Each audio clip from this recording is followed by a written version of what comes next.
Tahun 1841 di Amerika, sebuah pesta sedang digelar dihadiri oleh banyak orang penting. Pesta itu diiringi musik.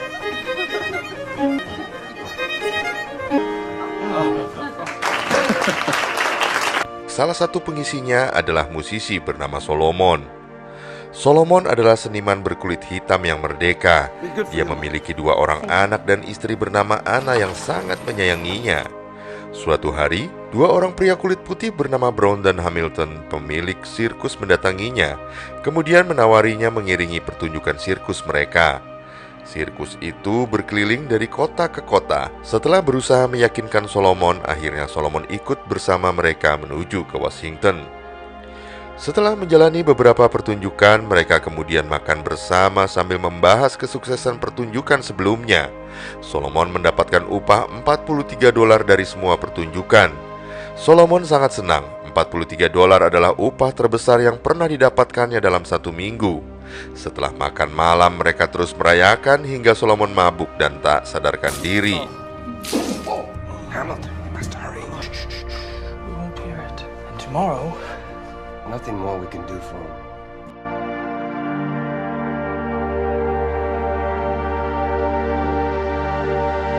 Esok harinya Solomon terbangun. Dia terkejut karena tangan dan kakinya terikat rantai. Dia berada di sebuah kamar yang sangat kumuh.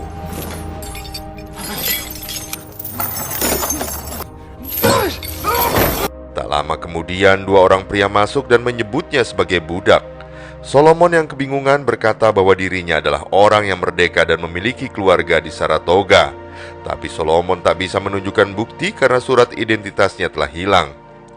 2 teman baru yang dipercayainya telah menjualnya. Kehidupan merdeka Solomon telah berakhir. Solomon dipukuli dan terus diyakinkan bahwa dirinya adalah seorang budak.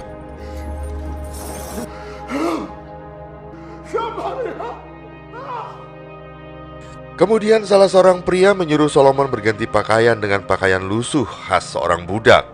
Solomon mengganti baju dengan jahitan rapi yang biasa digunakan para orang merdeka.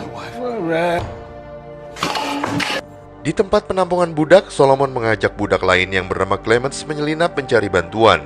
Di luar sana masih ada 2 teman kulit putihnya. Mereka pasti mau membantu. Clemens langsung mengejeknya. Mungkin saja 2 teman kulit putihnya itu yang sekarang telah pergi dengan uang hasil penjualan dirinya. Tak lama kemudian wanita bernama Elisa bersama anaknya juga dimasukkan ke dalam penampungan. Mereka bersiap menunggu waktu untuk dijual. Malam harinya mereka semua diselundupkan dalam kereta kuda tertutup menuju ke pelabuhan. Kemudian akan dibawa menuju ke selatan menggunakan sebuah kapal.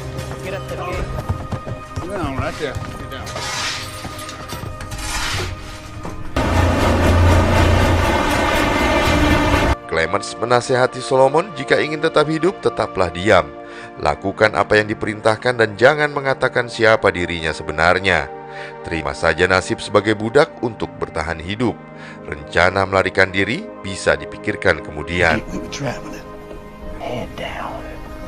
Tell no one who I am. That's the way I want to live. In my home. Saat malam semakin larut, seorang awak kapal berniat membawa seorang budak wanita sebagai pemuas nafsunya. Budak bernama Robert berusaha menahannya, tapi langsung dibunuh oleh awak kapal itu. Pagi harinya Solomon dan Clemens diperintahkan membuang jasad budak itu begitu saja. Ketika kapal tiba di selatan, Clemens beruntung sebab tuan lamanya yang baik hati menemukannya dan menjemputnya dengan surat kepemilikan budak di tangannya. Clemens sangat senang. Dia langsung memeluk tuannya itu sambil berjalan pergi tanpa menghiraukan Solomon yang berharap bantuannya. Kemudian para budak dikumpulkan di pinggir dermaga sebelum dibawa ke rumah penampungan. Solomon kini telah resmi menjadi seorang budak. Namanya pun telah diganti menjadi Platt. Mereka akan diperjualbelikan seperti hewan. My name's not Platt. Captain, get these niggas to my cot. Ford adalah seorang pemilik pabrik kayu yang tertarik membeli budak. Setelah Freeman memperkenalkan Platt yang lihai bermain biola dan Elisa yang pandai memasak, hal itu membuatnya langsung tertarik. Elisa memohon Ford membelinya bersama kedua anaknya juga. Tapi orang lain telah menawar anak lelakinya. sedang anak perempuannya tidak dijual kecuali dengan harga mahal karena akan dipersiapkan menjadi wanita penghibur. Meski merasa kasihan, Ford pun tak mau rugi. Dia hanya membeli Platt dan Elisa.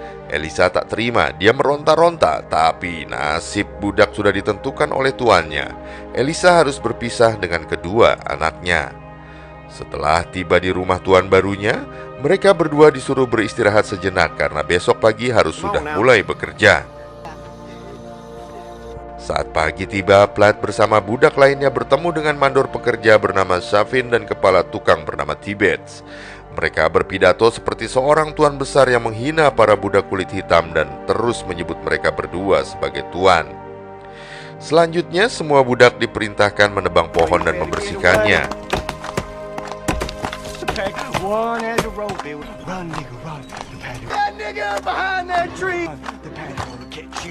Setelah penebangan selesai, Ford membacakan Alkitab di hadapan semua budaknya dan menasihati mereka tentang kesabaran serta kebajikan. Esok harinya setelah selesai bekerja, Platt dan budak lainnya bertemu penduduk asli Indian yang sedang berburu. Ternyata mereka bermaksud baik dan mengajak mereka semua ikut menikmati hasil buruan. Sore itu, Platt memandangi sungai yang cukup dalam. Kemudian tersirat di pikirannya untuk menyarankan kepada Tuan Ford mengangkut kayunya melalui jalur sungai demi menghemat waktu dan tenaga serta biaya. Namun Tibbets tak terima. Dia merasa kecerdasannya telah dikalahkan oleh seorang budak. Tapi Ford lebih tertarik dengan pemikiran Platt dan memintanya memimpin beberapa budak membersihkan jalur sungai. Pemikiran Platt terbukti benar, pengangkutan kayu menjadi sangat mudah. Ford sangat senang sedangkan Tibbets hanya bisa terdiam melihat keberhasilan itu. Karena gembira sebab ide Flat tadi, Ford memberikan sebuah biola sebagai hadiah. Ford berharap itu bisa sedikit menghibur Platt dengan hobi bermusiknya.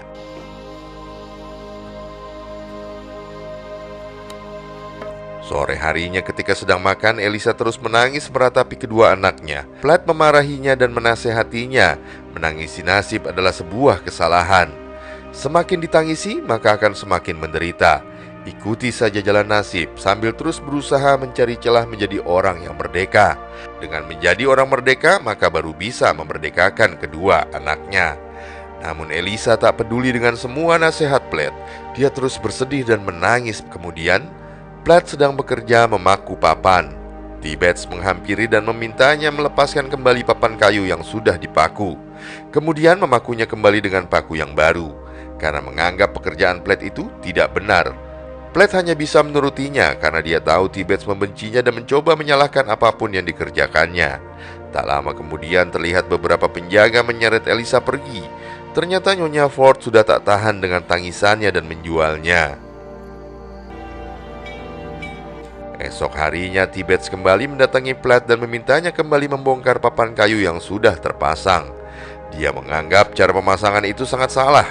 Kali ini Platt tidak terima. Di mana letak salahnya? Jika dibongkar lagi maka tak akan selesai dan Tuan Ford pasti akan menyalahkannya. Tibbets marah dan mencoba menghajar Platt, namun tenaga Platt yang lebih besar bisa dengan mudah mengalahkannya. Shavin segera datang melerai mereka. Bagi orang kulit putih, budak yang melawan tuannya adalah penghinaan, tak peduli salah ataupun benar. Tibbets yang memang dendam pada Platt berniat membalasnya dengan menghabisinya. Tak lama kemudian Tibbets kembali dengan dua orang temannya. Mereka mengikat dan menggantung Platt serta berniat menyiksanya sampai mati. Beruntung Shavin datang tepat waktu menghentikan Tibbets. Namun sebagai hukuman, Shavin membiarkannya tergantung tanpa ada yang berani melepaskannya. Hingga akhirnya Tuan Ford yang baru tiba di rumah segera menyelamatkan Platt. Ford menyadari Tibbets tak akan melepaskan Platt begitu saja. Maka untuk menyelamatkan nyawanya, Platt akan dijual kepada seorang tuan bernama Epps. Ford mengatakan kecerdasan Platt membuatnya istimewa, tapi tak semua orang menyukainya. Bagi kulit putih, budak yang lebih cerdas dari tuannya adalah sebuah penghinaan. Jadi bersikaplah seperti budak biasa. Platt kini berada di kediaman Epps, seorang pemilik perkebunan kapas. Dia berkumpul bersama budak lainnya mendengarkan pidato pengarahan dan peraturan yang berlaku di perkebunan tersebut. Neither did according to his will 50 lashes. It's his master, you see. Now, Minnie, Esok paginya setelah beristirahat, Platt beserta budak lainnya bekerja memetik kapas di bawah pengawasan seorang mandor yang selalu mencabuki budak yang terlihat lamban. Sore harinya, kapas hasil petikan setiap budak ditimbang dan dicatat. Sebagai pekerja baru, Platt belum bisa memetik kapas dengan hasil maksimal. Dia hanya mendapatkan 182 pon, sedangkan standar pemetikan setiap hari haruslah 200 pon. Seorang budak wanita bernama Patsy adalah yang terbanyak, 512 pon dalam sehari. Patsy mendapatkan pujian dan imbalan. Sedangkan budak yang tidak memenuhi standar pemetikan akan mendapatkan hukuman cambukan. Tetapi sebagai seorang wanita, dimanjakan tuannya akan menjadi bencana bagi Patsy karena Nyonya Epps adalah seorang yang pencemburu.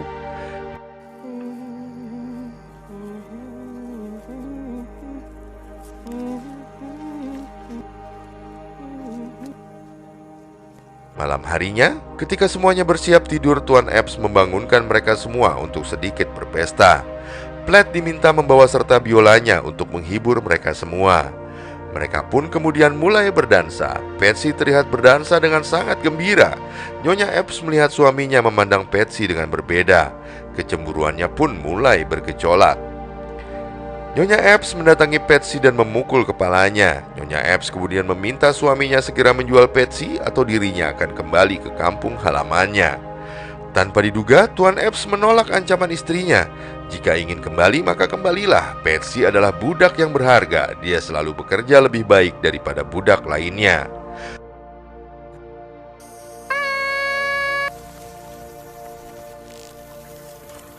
Suatu hari, Nyonya Epps meminta Platt pergi berbelanja keperluannya. Tak lupa kalung pengenal budak diberikan kepadanya. Platt segera pergi menuju ke kota. Di perjalanan sempat terfikir untuk melarikan diri. Platt terus berlari mencari jalan keluar menuju ujung perkebunan. Namun saat tiba di ujung perkebunan, Platt malah bertemu dengan beberapa orang yang sedang mengeksekusi seorang budak yang berencana kabur. Beruntung, kalung di leher Platt membuatnya dikenali sebagai budak milik Epps. Para kulit putih itu membiarkannya pergi tanpa diperbolehkan menoleh ke belakang. Platt segera melangkah pergi dengan gemetar. Jika pelariannya gagal, pasti akan digantung seperti budak tadi. Platt akhirnya mengurungkan niatnya melarikan diri dan segera menjalankan perintah Nyonya Epps untuk berbelanja kebutuhannya. Suatu ketika, Platt tampak berlari pergi menuju kediaman Tuan Shaw untuk menjemput Patsy. Namun Nyonya Shaw tak membiarkan Platt langsung membawanya pergi. Dia meminta Platt untuk duduk sejenak menikmati teh bersamanya. Nyonya Shaw adalah wanita kulit hitam yang beruntung. Berawal dari budak, sekarang menjadi seorang nyonya karena keahliannya sebagai pemuas. Dia melakukan segala macam cara demi menyenangkan tuannya. Dia bisa bertahan melakukannya untuk menyingkirkan nyonya lama dan menggantikan posisinya.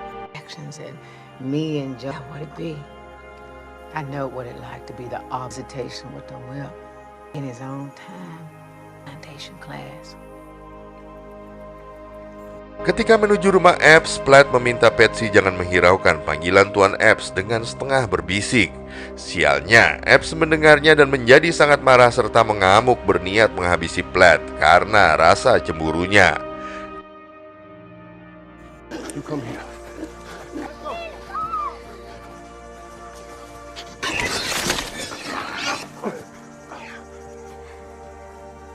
It's the Lord's Day. I could see it, dear. Mendengar keributan itu, Nyonya Epps keluar menghampiri. Platt memberitahu bahwa dia hanya menjalankan tugas dari Nyonya Epps menjemput Patsy. Entah kenapa tuannya menjadi marah. Nyonya Epps yang lama memendam cemburu kepada Patsy langsung menyalahkan suaminya yang terlalu bernafsu kepada Patsy. Malam itu pesta dansa kembali digelar. Semuanya menari untuk menghibur Tuan Epps. Nyonya Epps datang menghentikan musik dan memberikan kue kepada para budak di hari Sabat itu. Namun dari semua budak, Patsy tidak mendapatkan kue. Rasa cemburunya telah membutakannya. Tanpa peduli penderitaan yang dialami Patsy, dia meminta Epps menyiksa Patsy untuknya. Beat it from him! Eat. I said eat.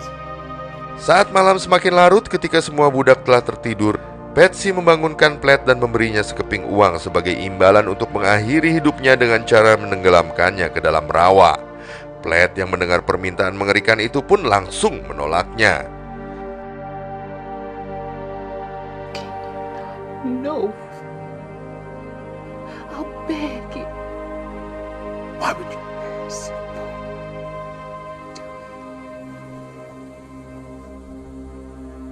Suatu hari, kemalangan menimpa keluarga Epps. Kebun kapas yang selama ini mereka banggakan terkena serangan hama. Hasil panen menurun drastis. Epps merasa Tuhan telah menghukumnya. Dia menyalahkan para iblis telah menggodanya berbuat jahat. Dengan terpaksa, Epps mengirimkan seluruh budaknya untuk bekerja kepada Hakim Tuner untuk mendapatkan penghasilan tambahan. Saddened to hear about your misfortune. We're Judge Turners for the season. Multiple complaints to him here.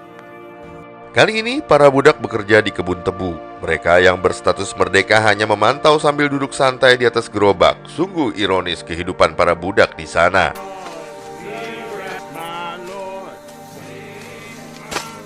Saat sedang makan, Platt menyadari warna pekat buah beri yang mungkin bisa dijadikannya tinta.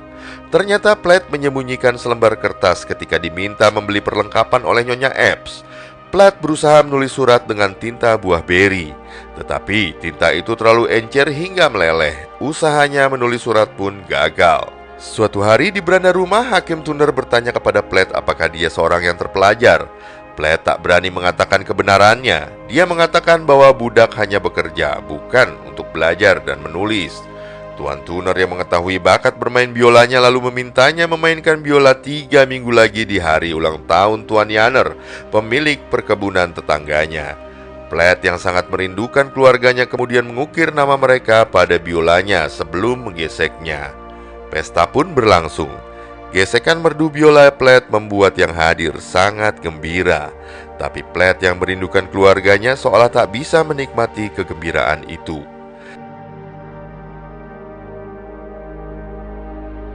Tak terasa satu musim berlalu, hama ulat kapas juga telah menghilang.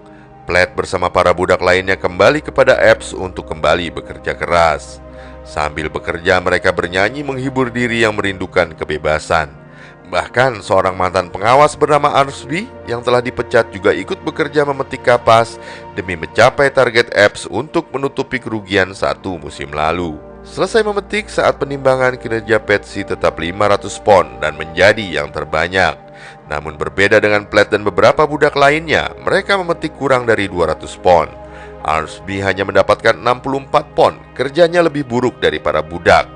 Epps memarahinya tapi tak menghukumnya sebab dia adalah orang yang merdeka. Sedangkan Platt bersama budak lainnya mendapat hukuman cambuk. Malam harinya, Arsby membantu membersihkan luka cambuk di tubuh Platt.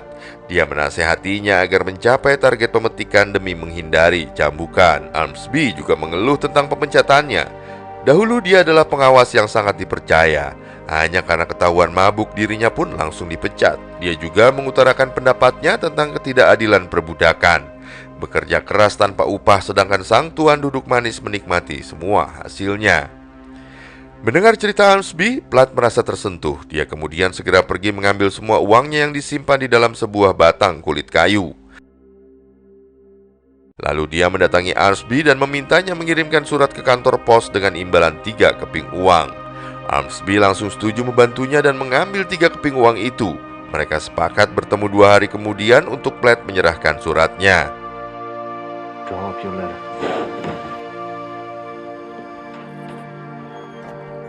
2 malam kemudian di tengah kebun diterangi sebatang lilin, Platt mulai menulis surat dengan peralatan seadanya.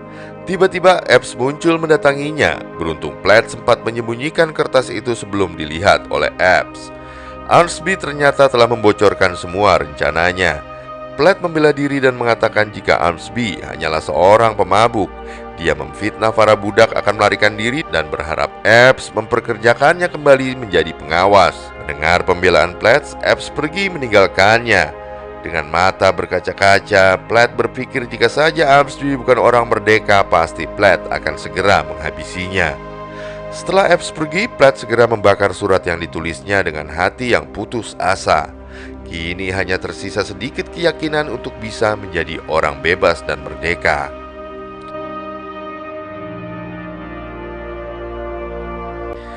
Di pagi harinya, seperti biasa para budak bekerja di kebun kapas.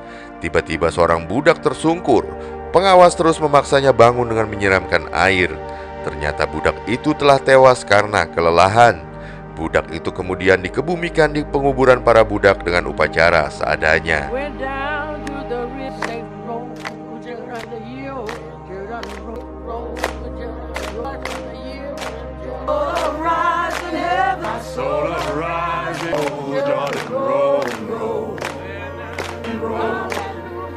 Kemudian Platt bekerja membantu tukang baru teman Epps bernama Buzz.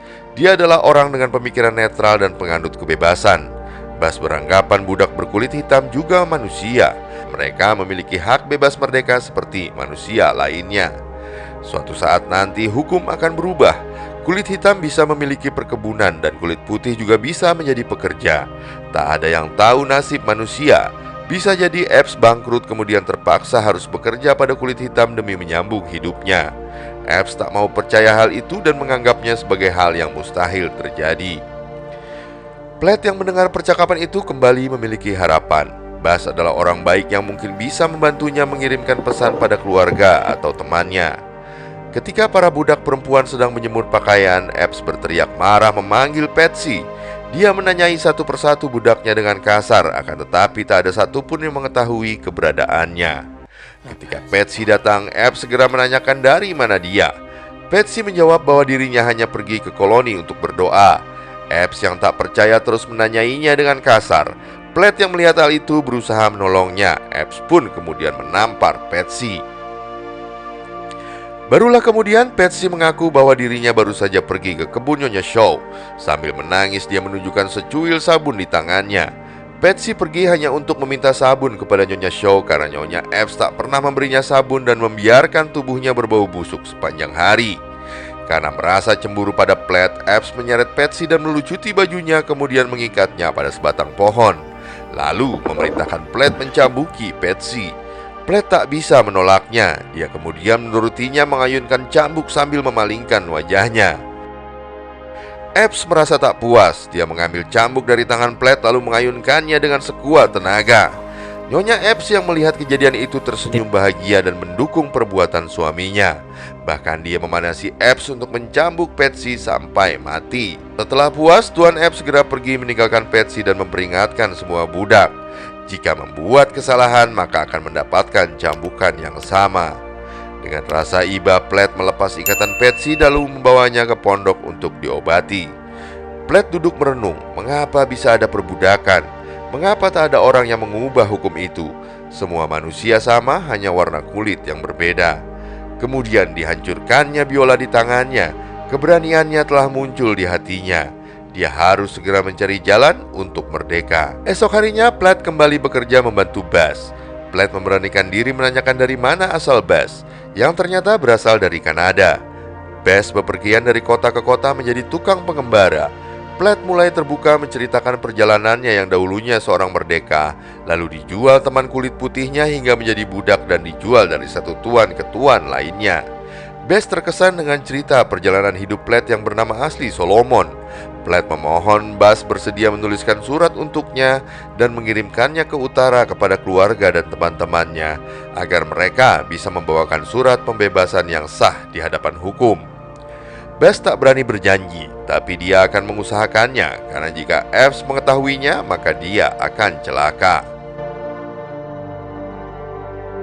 3 bulan setelah kepergian Buzz, Platt masih bekerja di bawah terik matahari sambil meratapi nasibnya dan berharap Buzz menepati janjinya. Terlihat kesedihan terpancar dari matanya. Dia berharap keadilan segera datang. Tak lama kemudian datanglah seorang petugas hukum dengan membawa senjata dan memanggil-manggil nama Solomon.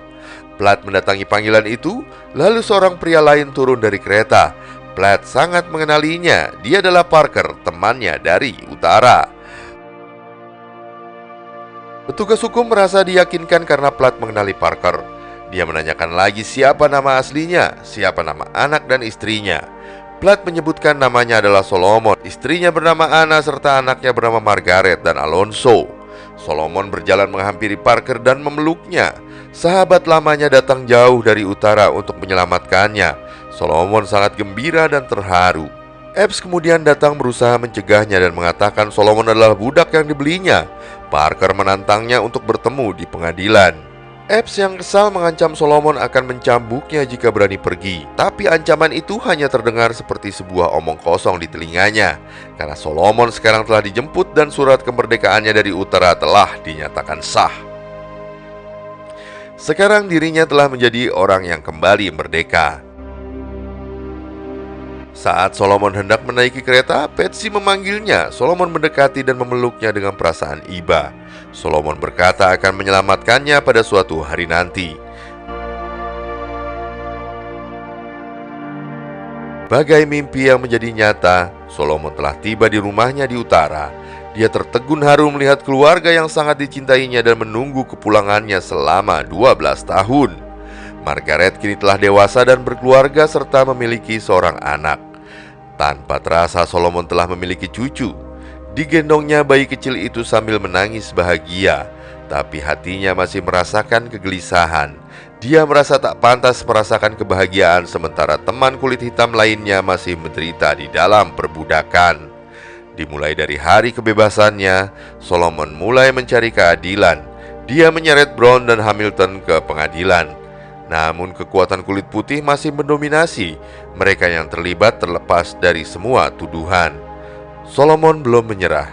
Dia terus memperjuangkan keadilan menghentikan perbudakan. Solomon aktif memimpin gerakan kebebasan. Dia menjadi pembicara di timur laut Amerika Serikat. Dengan langkahnya, Solomon berhasil menyelamatkan Patsy bersama budak lainnya dan menjadikan mereka manusia merdeka. Pada tahun 1853, Solomon menerbitkan bukunya dengan judul 12 Years a Slave. Tapi tanggal, lokasi, dan akibat kematiannya masih belum diketahui hingga saat ini. Terima kasih sudah bersama Kicau Cerita.